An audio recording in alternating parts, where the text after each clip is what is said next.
Ipinalugod ng Malacanang ang patuloy na pag-unlad ng industriya ng turismo sa bansa. Ito ay dahil sa patuloy ding pagdagsa ng mga dayuhang turistang bumibisita dito sa Pilipinas.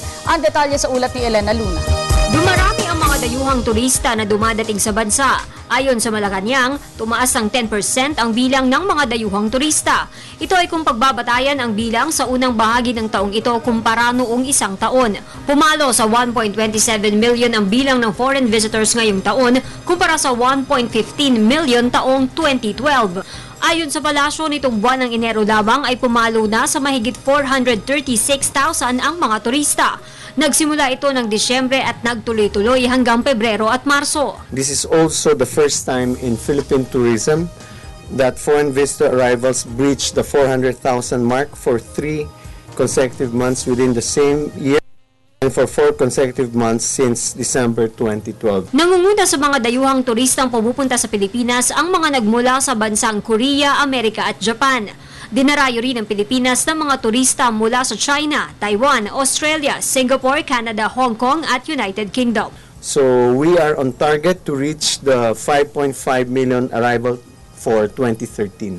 So we'd like to commend Secretary Mon Jimenez for his aggressive role in making the Philippines more fun to visit. Ayon sa palasyo, isang trabaho para sa bawat Pilipino ang katumbas ng isang turistang pumupunta sa bansa. Dahil dito, hindi nababahala ang palasyo kahit pa sa huling SWS survey ay napag-alamang 25.4% ng mga Pilipino ay walang trabaho. Ayon kay Lacerda, determinado ang pamahalaang patuloy na lumikha ng trabaho para sa mga Pilipino. Last year's January-February figures for infra was 23 billion.